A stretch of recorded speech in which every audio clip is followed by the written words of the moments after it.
itu orang sudah mencapai makrifat, dunia nggak akan bisa nipu dia lagi. Ketika dunia nggak nipu dia, otomatis dia bahagia. Semua sumbermu gelisah selama ini kan selalu tentang dunia. Begitu dunia nggak merisaukanmu, kamu lebih cepat bahagianya.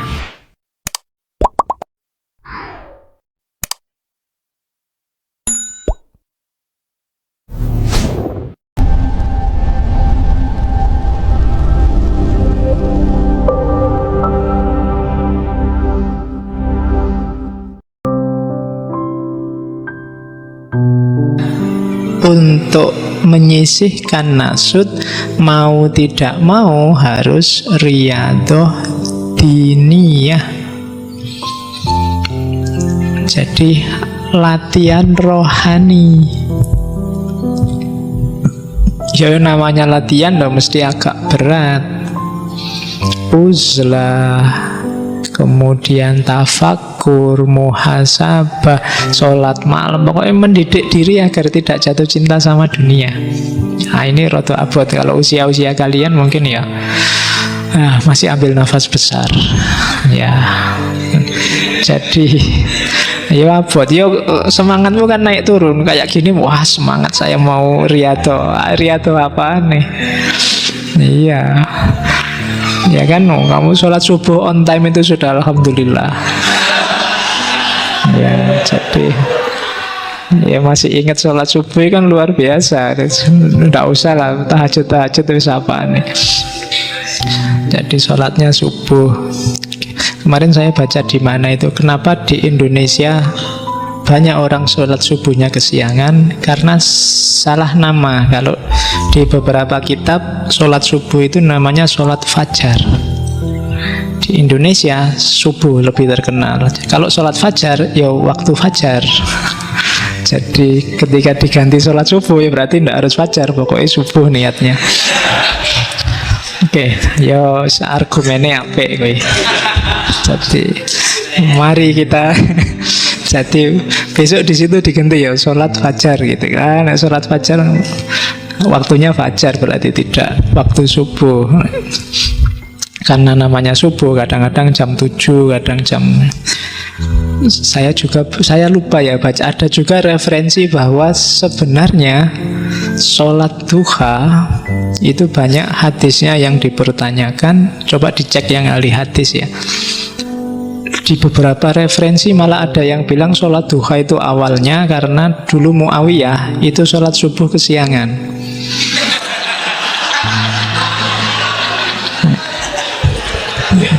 Jadi karena Muawiyah ini sholat subuh kesiangan, ada yang tahu, loh sampean Amirul Mukminin sholat subuh kesiangan, loh ini bukan sholat subuh, ini sholat duha ini.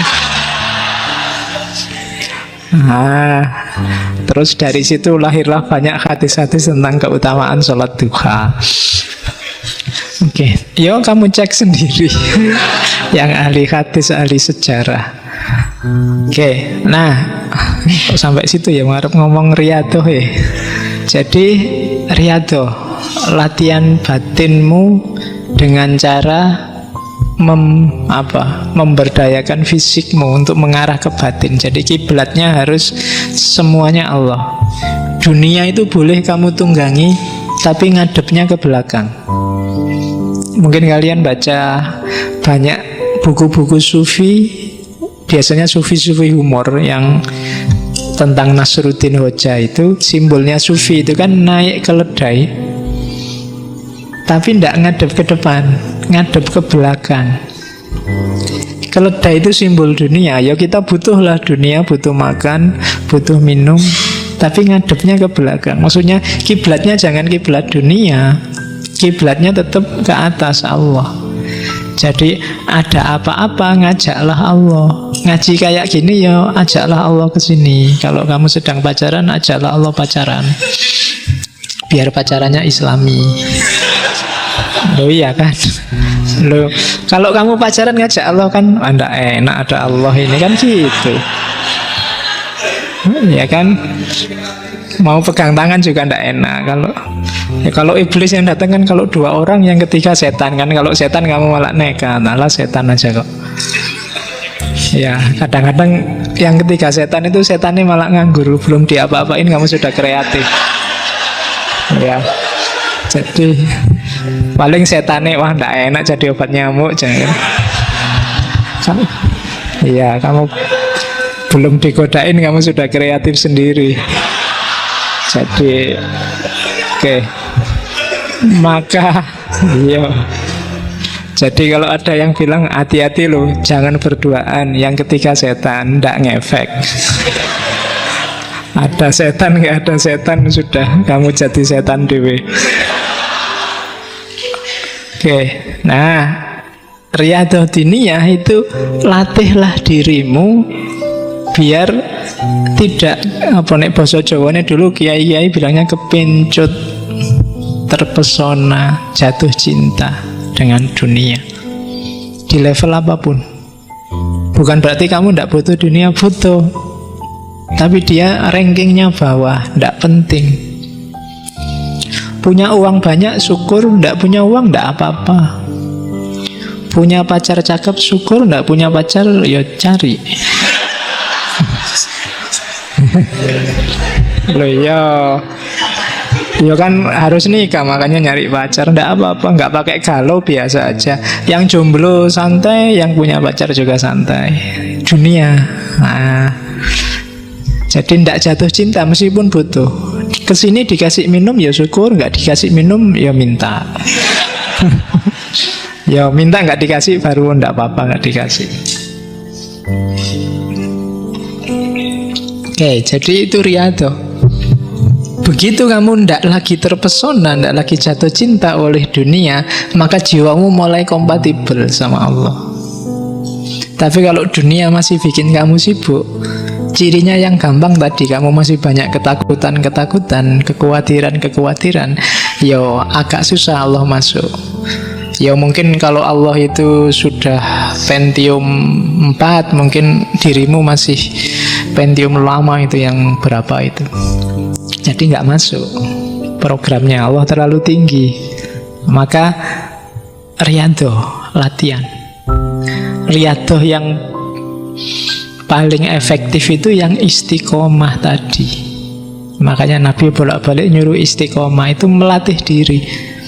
Mungkin tidak urusan kuantitasnya, tapi kualitasnya. Daripada kamu ujuk-ujuk baca buku filsafat banyak minggu ini, mending tiap hari baca dikit-dikit. Itu biasanya lebih manfaat, lebih melatih diri. Jiwa juga begitu. Kadang-kadang kan kamu kan gitu, kalau pas lagi kayak sekolahan hari ini loh, ujuk-ujuk semua bikin doa bersama, sholat malam karena mau uan. Ya kan? Jadi sing biasanya tidak pernah doa, sekarang doa bersama, sekarang tahajud bersama, ngundang kiai-kiai semua diundang. Hanya ketika mau uan, dianggapnya malaikat tidak ngerti. Iya kan? Kalau pas lagi butuh aja sekarang gitu-gitu. Dan ya coba kapan-kapan kamu bikin tulisan tentang itu ya, gitu. Jadi religiusitas yang anget-anget ayam. Kadang semangat, kadang ya kalau pas lagi mantep-mantepnya itu neng kampus bawa tasbih kayak itu ya kan. Iya. Kalau pas lagi malas udah diajak sholat ya wakil lah dulu gitu. Jadi riyadhah, didik dirimu biar tidak jatuh cinta sama dunia. Karena ada ceritanya siapa? Ibnu Arabi itu satu ketika dia punya teman sufi yang tinggalnya di tepi pantai. Temannya yang di tepi pantai ini punya murid. Nah, satu ketika dia nyuruh, coba kamu pergilah ke Syekh Ibnu Arabi, tanyakan siapa tahu dia punya pesan untukku. Nah, begitu datang ke rumahnya Ibnu Arabi, murid si temennya ini kaget, ini orang rumahnya besar sekali kayak istana. Sementara guruku gubuknya kecil di tepi pantai, tiap hari ya paling mancing, dimakan sendiri terus ibadah. Ini orangnya luar biasa, tapi lah kok guruku minta dinasehati. Harusnya kan kebalik, yang kelihatan sufi beneran ya guruku yang di tepi pantai itu. Begitu tanya, ini saya pesen dari guru, jenengan mau pesen apa untuk guru saya? Terus pesennya, jangan terlalu terpesona oleh dunia. Wah, ya kan, itu kan pusing muridnya. Ini yang kaya raya dia malah pesennya, jangan terpesona itu pada guruku. Oke, begitu dia pulang cerita ke gurunya, pesennya itu saya. Gurunya ini langsung nangis. Wah, lah kok jenengan nangis, kenapa? Berarti ya, jadi dia ngaku bahwa selama ini saya itu makan itu hanya dari mancing sendiri, kadang hanya duri-durinya yang tak makan. Tapi sambil makan, aku sambil mikir, ini kalau nggak cuma durinya, ada dagingnya mestinya enak. Kalau nggak cuma ikan, ada daging yang lain mestinya enak. Jadi sambil mikir itu. Sementara Syekh Ibnu Arabi itu meskipun rumahnya kaya luar biasa, tidak pernah sedikit pun dia mikir tentang hartanya. Mau habis saat ini juga tidak apa-apa, mau tidak punya apa-apa juga nggak masalah. Jadi itu yang bikin gurunya terus sadar. Jadi sufi tidak sufi itu tidak tergantung kekayaan, tapi bagaimana batinmu tidak jatuh cinta pada dunia. Ya, cirinya tadi, nggak ada hal dunia apapun yang bikin kamu takut dan gelisah. Yang bikin kamu takut dan gelisah cuma satu, kalau kamu merasa jauh sama Allah. Oke, jadi itu proses riyadhah diniyah. Biasanya kalau para sufi latihannya ada makomatnya, ada step-stepnya. Dan hulul ini termasuk makom-makom puncak.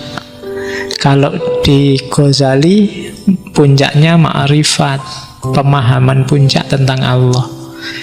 Kemarin kita sudah bahas Ghazali di filsafat kebahagiaan. Karena begitu orang sudah mencapai makrifat, dunia nggak akan bisa nipu dia lagi. Ketika dunia nggak nipu dia, otomatis dia bahagia.